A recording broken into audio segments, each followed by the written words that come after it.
Hello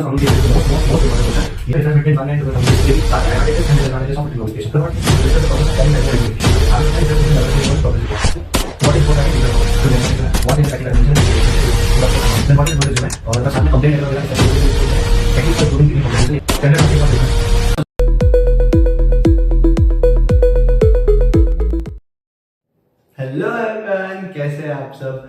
तो देखिए, hope करता हूँ आप सबका आज का इंग्लिश का पेपर बहुत अच्छा गया होगा। और अब मैं आपको रिपीटेबली का रोड मैप बताऊंगा आज की वीडियो में, लेकिन उससे पहले हमने जो इंग्लिश के टॉपिक्स बताए थे वो आए हैं, तो थोड़ा सा उसका डिस्कशन कर लेते हैं शॉर्ट में। जिसके एडवांटेज और डिसएडवांटेज ऑफ रिटन कम्युनिकेशन मैंने बोला था और आया है। साथ में कम्युनिकेशन की प्रोसेस भी कहा था मैंने, एंड 1 वे 2 वे कम्युनिकेशन का डिफरेंस कहा था, वो भी आया है। प्लानिंग, ड्राफ्टिंग, एडिटिंग कहा था, वो भी आया है। लैब रिपोर्ट आया है। ठीक है, कैसे लिखते हैं मैंने कहा था कि इस टाइप का लिखने का भी आ सकता है, वो भी आया। साथ में नॉन वर्बल और नॉन वर्बल का डिफरेंस, वो भी मैंने कहा था कि आ सकता है, वो भी आया। साथ में टेंडर इश्यूज क्या होते हैं, मैंने टेंडर के मतलब टेंडर क्या होता है वो सब, और टेंडर क्यों जरूरी है, टेंडर के बारे में मैंने बोला था कि वो भी आ सकता है। ठीक है, देन मैं एक question, why reading comprehension is important, how to improve reading comprehension, ये क्वेश्चन भी मैंने स्पेशली मेंशन किया था और ये क्वेश्चन भी आया है। साथ में how to write a trouble report, report में मैंने ट्रबल रिपोर्ट भी बोला था और वो भी आया है। एंड रिपोर्ट का स्ट्रक्चर वो तो रिपोर्ट में आ गया। ठीक है, एंड रिपोर्ट लिखने को भी कंप्लेंट लेटर, ये जो लेटर था कंप्लेंट लेटर था, मैंने कहा था कि लेटर भी लिखने को आ सकता है और उसमें कंप्लेंट लेटर भी होते हैं, जो कि मैंने मेंशन नहीं किया था, लेकिन मैंने आपको बोला था कि कंप्लेंट लेटर आ सकता है, तो कंप्लेंट लेटर आया है। और उसके बाद में अगर आप देखो आंसर द फॉलोइंग में, प्रिसाइज राइटिंग मैंने बोला था आता है हमेशा ही। ठीक है, रिज्यूम राइटिंग की गाइडलाइंस, ये भी मैंने कहा था। देन कॉलिंग कोटेशन, जो कोटेशन मांगते हैं वो भी मैंने कहा था आपको। और टेक्निकल डिस्क्रिप्शन, ये भी मैंने कहा था। मतलब आज का जो इंग्लिश का पेपर है वो पूरा, जो मैंने आपको 20 या 21 टॉपिक्स बताए थे, उसमें से एक टॉपिक भी बाहर नहीं था। तो ऐसे अगर आप अपना वीडियो का पेपर भी बहुत अच्छा देना चाहते हैं, आज के वीडियो में जो मैं इंपॉर्टेंट टॉपिक्स बताऊंगा उनको बहुत अच्छे से प्रिपेयर कर लेना, और साथ में जो रोड मैप बताऊंगा उसको भी फॉलो कर लेना, तो आपका वीडियो का पेपर भी बहुत अच्छा जाएगा। चलिए वीडियो में बने रहिए, वीडियो को करते हैं स्टार्ट।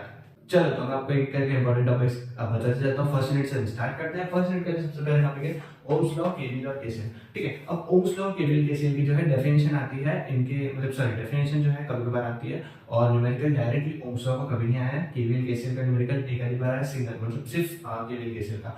बाकी केवील केसीएल और ओम्स लॉ आपको पढ़ना इसलिए जरूरी है क्योंकि Thevenin's theorem, superposition theorem, mesh analysis, nodal analysis, इन सब में ये जो है यूज होते हैं, तो इसके लिए आपको आना जरूरी है। हाँ, इंडिविजुअल इनको न्यूमेरिकल नहीं आता है, केवीएल केसीएल पे एक बार आया था शायद, बाकी क्योंकि यूज होते हैं उनमें, तो इसलिए आपको आना बहुत जरूरी है। ठीक है, चलिए आगे बढ़ते हैं। मैश एंड नोडल जो है ये इंपॉर्टेंट है, डबल स्टार लगाया मैंने क्योंकि इसमें न्यूमेरिकल 2-3 बार आया है।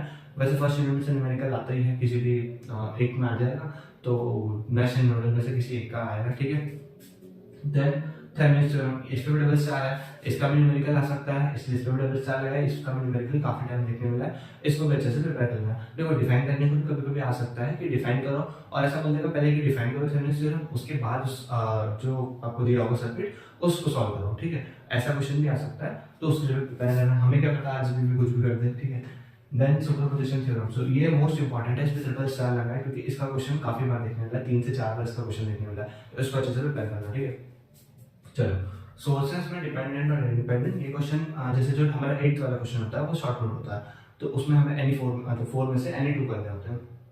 उसमें जो है डिपेंडेंट और इंडिपेंडेंट का क्वेश्चन जो है 1-2 बार देखने मिला है, तो ये प्रिपेयर करने हो तो कर लेना, वरना कोई इतना इशू नहीं है। देखो, थ्योरी वाला है, और वैसे फर्स्ट यूनिट में से चांसेस है कि न्यूमेरिकल का पार्ट ज़्यादा रहेगा, तो प्रिपेयर कर लो तो अच्छी बात है, पर कर लेना वैसे कि आने के चांसेस रहते हैं। स्टार और डेल्टा ट्रांसफॉर्मेशन मोस्ट इंपॉर्टेंट है, इसलिए इस पर भी ट्रिपल स्टार लगाया।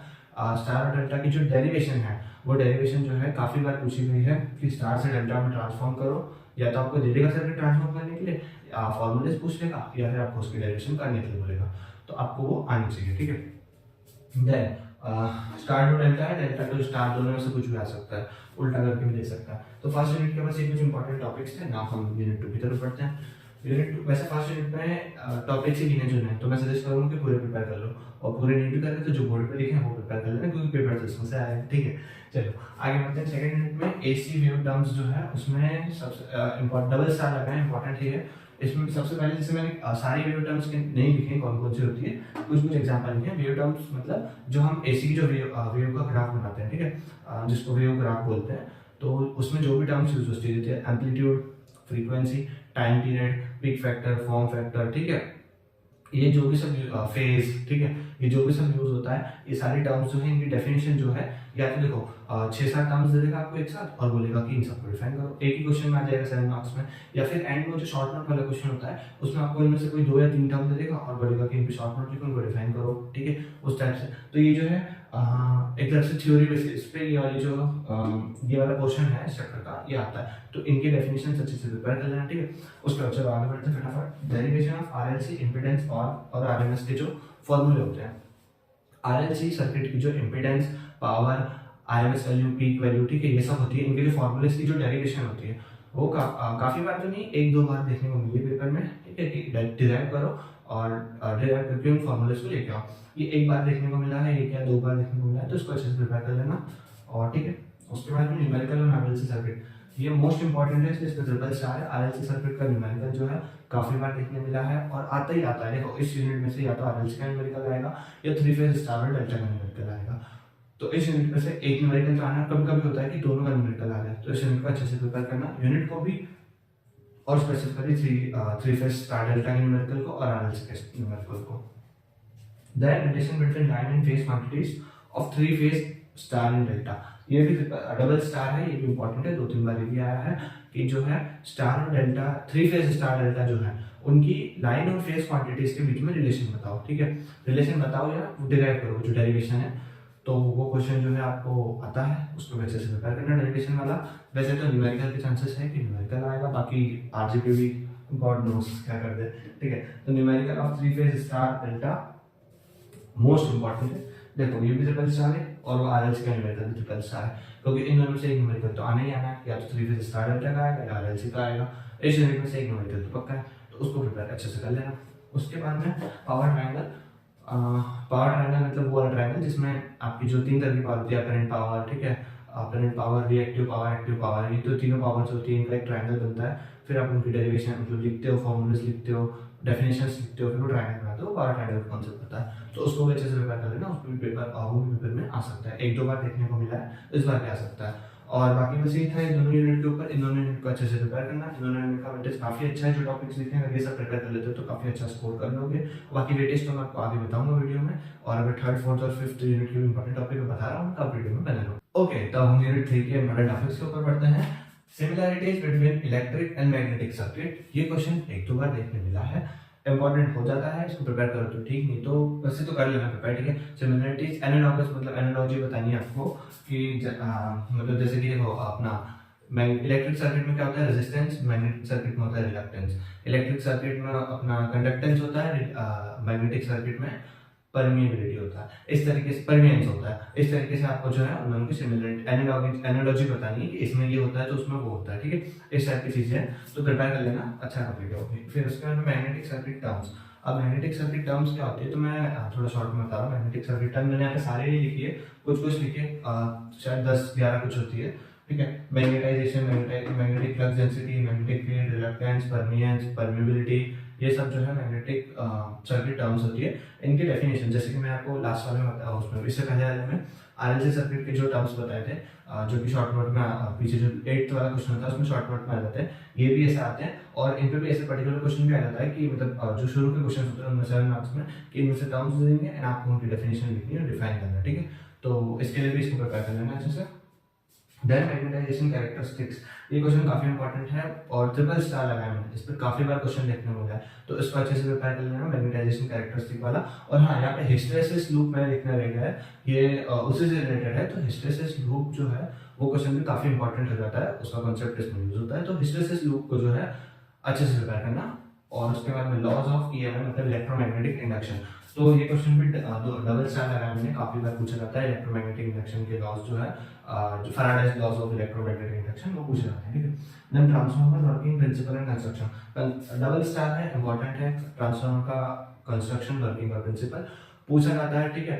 और वैसे ये सब टॉपिक्स भी आप अपने 11th 12th में पढ़ के आए हो, तो आपके लिए इतना टफ नहीं होना चाहिए। ट्रांसफार्मर का वर्किंग, कंस्ट्रक्शन, प्रिंसिपल बस थोड़ा अलग है, इसमें 1-2 इक्वेशंस की डेरिवेशंस वगैरह ज्यादा है, टाइप्स थोड़े से ज्यादा है ट्रांसफार्मर के, 1-2 टाइप है, बट आप कर लोगे, ठीक है। तो उसको प्रिपेयर कर लेना। उसके बाद में लॉसेस इन ट्रांसफार्मर, ट्रांसफार्मर में जो लॉसेस होते हैं, eddy current loss, copper loss, core loss, वो सब सारे लॉसेस आपको जो है प्रिपेयर करने हैं। देन क्या होता है, देखो ये जो लॉसेस है ना, लॉसेस की थ्योरी तो आती है, ठीक है, कि ट्रांसफॉर्मर लॉस की थ्योरी आ गई, लेकिन उस ट्रांसफॉर्मर लॉस में न्यूमेरिकल्स भी आते हैं, ठीक है, कि प्राइमरी जो कॉइल है उसका करंट, पावर और वोल्टेज इतना था, सेकेंडरी का इतना था, ठीक है, ओपन सर्किट टेस्ट किया था, तो अब जो है आप बाकी पैरामीटर्स को फाइंड आउट करो, या शॉर्ट सर्किट टेस्ट में ये रीडिंग्स थी, अब आप बाकी पैरामीटर्स को फाइंड करो।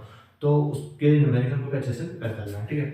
आपके एपीट्रिपल की लैब मैनुअल में जो है आपको शायद फॉर्मूलेज वो मिल जाएंगे, जो फॉर्मूले ओपन सर्किट टेस्ट और शॉर्ट सर्किट टेस्ट में यूज होते हैं, तो उसको प्रिपेयर कर लेना। फिर उसके बाद में हाँ ये लिखा numerical song, transformer losses test और ट्रांसफॉर्मर रेशियो। ट्रांसफॉर्मर रेशियो में भी क्वेश्चन आता है, जैसे कि number of turns in primary coil इतना है, number of turns in secondary coil इतना है, तो अब बताओ कि प्राइमरी वोल्टेज इतना था, तो सेकेंडरी वोल्टेज कितना होगा। इस टाइप का क्वेश्चन आता है, और आपको बताना चाहिए उसके लिए कि N/N/2 इज इक्वल टू क्या होता है, N/V2 होता है और I2/N होता है, इस टाइप से। तो आप बिल्कुल उसको अच्छे से प्रिपेयर करो, ठीक है। उसके बाद में यूनिट 3 के टॉपिक्स जो है समराइज हो गए हैं एक तरह से में। यूनिट 3 काफ़ी वेटेज रखता है, अच्छे से प्रिपेयर कर लेना। टॉपिक्स देखो तो टॉपिक्स ज़्यादा नहीं है ना, टॉपिक ज़्यादा नहीं है, बस थोड़ा सा क्या है, वो टॉपिक के अंदर जो है कंटेंट ज़्यादा है, ठीक है, और क्वेश्चंस गिने चुने हैं, क्वेश्चंस इनमें से ही आने, तो अच्छे से प्रिपेयर करो। सजेस्ट करूंगा कि ये भी हो जानी चाहिए आपसे अच्छे से प्रिपेयर। उसके बाद यूनिट 4 के ऊपर बढ़ते हैं, है ना। यूनिट 4 में डीसी मशीन्स पे ट्रिपल स्टार है भैया, और डीसी मशीन का न्यूमेरिकल भी आया है, और ठीक है न्यूमेरिकल तो ठीक है, डीसी मशीन्स के ऊपर है कि डीसी मशीन क्या होती है, उस पर भी काफ़ी बार क्वेश्चन आया है कि डीसी मशीन क्या होती है, ठीक है। तो डीसी मशीन्स के बहुत सारे क्वेश्चन हैं, तो डीसी मशीन को अच्छे से प्रिपेयर करना कि क्या होती है, ठीक है। उसके बाद में उसके टाइप्स सब कुछ अच्छे से प्रिपेयर कर लेना। फिर लॉसेस इन इलेक्ट्रिकल मशीन, ये क्वेश्चन इंपॉर्टेंट है, एक दो बार देखने मिला है कि इलेक्ट्रिकल मशीन में जो लॉसेस होते हैं वो बताओ, ठीक है। अब हमने अभी थर्ड यूनिट में लॉसेस इन ट्रांसफॉर्मर पढ़े थे, और फोर्थ यूनिट में लॉसेस इन इलेक्ट्रिकल मशीन, तो कुछ सिमिलरिटी को आप देखते हुए आपको याद करना इजी होगा, तो अच्छे से प्रिपेयर कर लेना। उसके बाद में construction working and principle of 3 phase induction motor, double star है, इंपॉर्टेंट है। 3 फेज इंडक्शन मोटर के ऊपर न्यूमेरिकल भी आता है, ठीक है, और इसकी कंस्ट्रक्शन वर्किंग और प्रिंसिपल लिखने को भी आती है, तो अच्छे से प्रिपेयर करो, ये भी हो जाएगा, ठीक है। Then torque slip characteristic, triple star most important. इस पे तो क्वेश्चन, मतलब अगर इसमें क्वेश्चन आपका जो है क्वेश्चन नंबर 1 to 7 में अगर इसका क्वेश्चन नहीं है, ठीक है, तो समझ लेना कि क्वेश्चन नंबर 8 में शॉर्ट नोट वाले में तो इसका क्वेश्चन हो गया होगा। टॉर्क स्लिप कैरेक्टरिस्टिक बहुत इंपॉर्टेंट है, इस साल भी आएगा, लिख के ले लो, ठीक है। टॉर्क स्लिप कैरेक्टरिस्टिक का क्वेश्चन इस साल भी आएगा, और इंपॉर्टेंट टॉपिक हो जाता है, अच्छे से प्रिपेयर करना, ठीक है। उसके बाद में numerical on 3 phase induction motor, 3 phase induction motor के ऊपर भी न्यूमेरिकल काफी बार आता है, तो उसको भी अच्छे से प्रिपेयर कर लेना, और इस साल भी चांसेस हैं कि 3 फेज इंडक्शन मोटर के ऊपर न्यूमेरिकल आएगा, तो प्रिपेयर कर लेना। चलो, तो इस यूनिट थर्ड और फोर्थ यूनिट के जो टॉपिक्स हैं मैंने समझा। देखो फोर्थ यूनिट में से टॉपिक तो और भी है ना, पर इंपॉर्टेंट और काम के टॉपिक्स की बात करो जिन पे क्वेश्चन आते हैं, तो वो सिर्फ ये गिने चुने टॉपिक्स हैं, जिनमें से ऑलमोस्ट सभी ये 5 लिखे हैं, 5 के 5 इंपॉर्टेंट हो जाते हैं, तो अच्छे से प्रिपेयर कर लें, ठीक है। थर्ड फोर्थ यूनिट के इंपॉर्टेंट टॉपिक्स बता दिए, चलो यूनिट 5 की तरफ बढ़ते हैं। ओके, चलो यूनिट 5 के इंपॉर्टेंट टॉपिक्स की बात करते हैं, और उसके बाद chapter wise weightage, road map और इंपॉर्टेंट चैप्टर्स की बात करेंगे, ठीक है। सो चैप्टर 5 में जो है JK flip flop, RS flip flop, important, काफी इंपॉर्टेंट टॉपिक है। एंड जो 8 नंबर वाला क्वेश्चन आता है, जो NA2 करके जिसमें लिखने होते हैं, उसमें JK flip flop, RS flip flop, और अभी 4th यूनिट का जो टॉपिक था वो क्वेश्चन, ये जो है बहुत बार देखने को मिलते हैं, तो जेके फ्लिप फ्लॉप और आरएस फ्लिप फ्लॉप को काफी अच्छे से प्रिपेयर कर लेना, ठीक है। और साथ में अगर बात करें तो डी मॉर्गन्स थ्योरम, ये तो उससे भी ज्यादा इंपॉर्टेंट, ट्रिपल स्टार है, ठीक है। इसका क्वेश्चन तो फिक्स है, समझ लो। उस 8th वाले में एक क्वेश्चन तो डी मॉर्गन थ्योरम का फिक्स है, तो इसको समझ लो कि ये तो आने आना है, अच्छे से प्रिपेयर कर लेना। क्या क्या, JK flip flop, RS flip flop और डी मॉर्गन्स थ्योरम। उसके बाद में अगर हम बात करें वो VI characteristic of PN junction diode, PN junction diode की वीआई कैरेक्टरिस्टिक, वोल्टेज और करंट का जो ग्राफ वाली कैरेक्टरिस्टिक्स है, ठीक है, फॉरवर्ड बायस रिवर्स बायस में वो वाले ग्राफ्स और उसकी कैरेक्टरिस्टिक जो है वो अच्छे से प्रिपेयर कर लेना। उसके बाद लॉजिक गेट्स में वो सारे AND gate, OR gate, NAND gate, NOR gate, ठीक है, जितने भी आते हैं एक्स और एक्स नॉट, ठीक है, और हाफ एडर और फुल एडर, इन पे भी क्वेश्चन एक आधी बार देखने को मिला, ठीक है। देखो 5th यूनिट का क्वेश्चन जो है ना, मेन जो क्वेश्चन होते हैं, ठीक है, मतलब 1st to 7th, उसमें कम देखने मिलते हैं, मतलब उसमें काफी कम देखने मिला है, दो तीन बार देखने मिला है, जो मैंने अभी तक 6 to 7 के पेपर एनालिसिस किया, उसमें 2-3 बार ही ऐसा हुआ है कि जो 1st to 7th में है इस यूनिट का क्वेश्चन हो। बाकी इस यूनिट का जो क्वेश्चन है मोस्टली जो है 8th वाले में ही आता है, ठीक है, जो 8th वाला क्वेश्चन होता है उसके अंदर आता है, तो इसको प्रिपेयर कर लेना, अच्छी यूनिट है। और बस एक ही टॉपिक है इसमें, इतना प्रिपेयर कर लो। और इसमें हाँ, स्टार्टिंग में इसमें वो नंबर सिस्टम भी आता है, जैसे मतलब वो बाइनरी वाला, ठीक है, बाइनरी वाला आता है, उसके बाद में वो जो 10 डेसिमल वाला होता है, ठीक है, ऑक्टा वाला, ठीक है, 8 वाला आता है। तो ये सब जो नंबर सिस्टम वाले होते हैं, ठीक है, इन सबको हम डेसिमल सिस्टम पढ़ते हैं, ठीक है। इन सब सारे सिस्टम वाला जो है न्यूमेरिकल, उस पर वैसे तो बहुत टाइम पहले आया था, तो पर कुछ गारंटी नहीं हो सकता है कि इस साल जो है उसका न्यूमेरिकल आ जाए कि इसको बाइनरी से उसमें कन्वर्ट करो, या डेसिमल से बाइनरी में कन्वर्ट करो, या जितने भी होते हैं उन सब में एक दूसरे से कन्वर्ट करो, ठीक है, या हेक्साडेसिमल, ठीक है, उन सब में कन्वर्ट करो तो कुछ आ सकता है, तो उसको प्रिपेयर करना। बाकी ये टॉपिक्स है इनको अच्छे से प्रिपेयर करना, JK flip flop, RS flip flop को काफी अच्छे से प्रिपेयर करना, और डी मॉर्गन थ्योरम को। 5th यूनिट के भी इंपॉर्टेंट टॉपिक्स खत्म होते हैं। अब मैं आपको बताता हूँ कि पर्टिकुलर यूनिट वाइज क्या वेटेज है। देखो यूनिट 1 जो है वो 14 to 21 मार्क्स का आता है, 14 मार्क्स से कम कभी नहीं आया, 21 से ज्यादा नहीं आया। उसके बाद में यूनिट 2 14 to 35, यूनिट 2 का वेटेज काफी काफी अच्छा है, ठीक है, 14 to 35 मार्क्स मतलब काफी अच्छे मार्क्स होते हैं, तो उसको नहीं मिस करना। देन यूनिट 3 भी जो है 14 to 28 मार्क्स है, तो इसको भी मिस नहीं करना, ठीक है। यूनिट 3 का भी वेटेज काफी अच्छा है। उसके बाद में बात करते हैं यूनिट 4 जो बस 28 मार्क्स, इसका भी वेटेज काफी अच्छा है, और सबसे कम वेटेज जो है यूनिट 4 का 7 to 21 मार्क्स, क्योंकि सबसे इजी यूनिट 5th है, ठीक है, 7 से 21 मार्क्स। अच्छा, अब मैं आपको बता दूं कि मैंने पहले तो ईएम भी बता दूं कि मैंने इजी में यूनिट 5th को टैग किया है, उसके बाद में मीडियम में फर्स्ट और फोर्थ यूनिट को, एंड डिफिकल्ट में सेकंड और थर्ड यूनिट को। अब हम देख लेते हैं कि 9 10 11 12 13 को क्या कैसे पढ़ना है, तो हम अच्छे से प्रिपेयर कर लेंगे। देखो अब इसमें ये जो है यहाँ पे तो मैं सारे चैप्टर लिखता हूँ मतलब रोड मैप में, लेकिन आपको यहाँ पे जो बेस्ट वाला जो इंपॉर्टेंट चैप्टर बताता हूँ उसमें सारे नहीं होते। तो आप में से बहुत लोग मतलब मुझे मेरे फ्रेंड्स ने भी बोला कि सारे चैप्टर यहाँ पे तो लिखता है लेकिन हम वहाँ पे नहीं लिखा। अब यहाँ पे लिखे और हम प्रिपेयर नहीं कर रहे तो भाई यहाँ पे अगर मान लो यूनिट 3 लिखा है और 3 आप नहीं प्रिपेयर कर रहे हो, तो उस दिन तो 3 है, तो उस दिन 3 के इंपॉर्टेंट टॉपिक्स देख लो सिर्फ, और अगर नहीं भी देख रहे तो वो अपने हिसाब से रोल में बताओ ना। ये तो मैं आपको सिर्फ एक जनरलाइज और एक बेस्ट रोल में बता रहा हूँ कि हाँ इसको फॉलो करोगे तो अच्छा मार्क्स कर सकते हो, ठीक है। तो देखो यूनिट 1 और 5 जो है हम 9 तारीख को अच्छे से प्रिपेयर कर रहे हैं, 9 तारीख को यूनिट 1 और 5, देन 10 को यूनिट 2 प्रिपेयर करेंगे एंड रिवीजन करेंगे फर्स्ट और फिफ्थ यूनिट का। देन 11 तारीख को हम यूनिट 3 प्रिपेयर करेंगे एंड सेकंड का रिवीजन। फिर यूनिट 12 को फोर्थ यूनिट कंप्लीट कर लेंगे एंड थर्ड का रिवीजन। सारी यूनिट खत्म हो चुकी है, सिर्फ फोर्थ का रिवीजन बाकी है। तो 13 तारीख को हम फोर्थ का रिवीजन करेंगे एंड साथ में करेंगे रेस्ट, ठीक है। उस दिन सिर्फ रिवीजन करना, रेस्ट करना पेपर के एक दिन पहले, क्योंकि बीटीपी का पेपर है, बच्चे घबराएंगे, पर मत घबराओ, पेपर अच्छा है, ठीक है। अब मैं आपको बता रहा हूँ कि इंपॉर्टेंट चैप्टर कौन से हैं। दो मैं आपको दो कॉम्बिनेशन बताऊंगा, आपको जो फॉलो करना है वो फॉलो करना। एक है 1 2 और 5, यूनिट 1 2 और 5 का अच्छे से प्रिपेयर कर लो, फर्स्ट सेकंड और फिफ्थ। देखो फर्स्ट सेकंड तो वैसे आप इलेक्ट्रिकल में पढ़ के आए हो, और फिफ्थ यूनिट जो है काफी इजी है, ठीक है। तो सजेशन रहेगा फर्स्ट 2 और फिफ्थ को अच्छे से प्रिपेयर करो। इनको भी अच्छे से प्रिपेयर करोगे तो आप 35 to 49 मार्क्स इजीली आ सकते हो। तो जिनको पास होना है वो तो इन 3 यूनिट को प्रिपेयर कर लो भाई। 35 मार्क्स से लेकर 49 मार्क्स, किस्मत अच्छी हुई तो 49 मार्क्स तक का भी आ सकता है इस यूनिट में से, और नहीं हो तो 35 का तो आ ही है। ये एक प्लान था। अब जिनको अच्छे मार्क्स लाने हैं वो यूनिट 1 2 3 और 5, फर्स्ट सेकंड थर्ड और फिफ्थ, फोर्थ को छोड़ दो, फोर्थ को मतलब छोड़ मत लो, बट जो मैंने टॉपिक्स बताए इंपॉर्टेंट उसमें से कुछ कुछ टॉपिक्स को आप प्रिपेयर कर लो।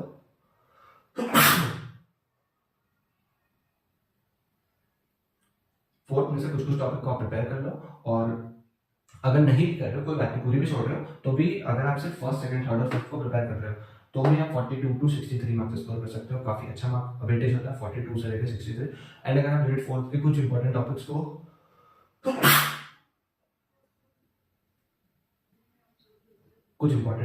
अगर आप पढ़ते हो और साथ में ये 1 2 3 और 5 पढ़ते हो तो आप इजीली 65 प्लस स्कोर कर लोगे। तो मेरा सजेशन तो ये होगा पर्सनली कि यूनिट फिफ्थ फर्स्ट को काफी बहुत अच्छे से कर लो, यूनिट सेकेंड को डिसेंट इनफ कर लो, यूनिट थर्ड में इंपॉर्टेंट टॉपिक्स कर लो, और यूनिट फोर्थ में भी इंपॉर्टेंट टॉपिक्स कर लो, तो आप इजीली 65 प्लस स्कोर कर लोगे। देखो अब मैंने आपको सब कुछ बता दिया है, इंपॉर्टेंट टॉपिक्स बता दीजिए, वेटेज बता दिया, रोड मैप बता दिया, ठीक है, बेस्ट कॉम्बिनेशन बता दिया। अब सिर्फ आपके हाथ में क्या प्रिपरेशन कैसे करते हो। मैथ्स के पेपर में मैंने टॉपिक्स तो बता दिए थे, लेकिन बच्चों ने प्रिपरेशन उस लेवल की नहीं की थी, तो बच्चों का पेपर खराब गया था। मेरा पेपर तो अच्छा गया था क्योंकि मैंने तो प्रिपरेशन की थी, जो टॉपिक्स बताए थे पेपर उससे बाहर था ही नहीं, पेपर तो पूरा उसी टॉपिक्स में था, बस हुआ ये था कि पेपर का वेट लेवल थोड़ा हाई हो गया था, तो बच्चे उसमें नहीं कर पाए। अब टॉपिक आपको पता है, वेटेज आपको पता है, टाइम आपके पास है, अच्छे से प्रिपेयर करो और अच्छा पेपर देके आओ, ठीक है। और अगर वीडियो अच्छी लगे तो वीडियो को लाइक करना, कमेंट करके बताना कि वीडियो कैसी थी, और अगर इससे प्रीवियस वाले जो सब्जेक्ट के पेपर हुए उनमें अगर आपका जो मैंने टॉपिक्स बताए थे उनमें से पेपर आया तो आप कमेंट करके वो बताइए, तो थोड़ा मोटिवेशन मिलता है। और चैनल को सब्सक्राइब कर दीजिए, एंड अगर आप चाहते हैं कि नेक्स्ट ईडी का जो पेपर बचा है उसके लिए भी रोड लेके आऊँ तो आप कमेंट कर दीजिए और मैं वो ले आऊँगा, ठीक है। तो फिर मिलता है अगली वीडियो में। आपको ऑल द बेस्ट आपके एग्जाम के लिए, तब तक के लिए बाय बाय।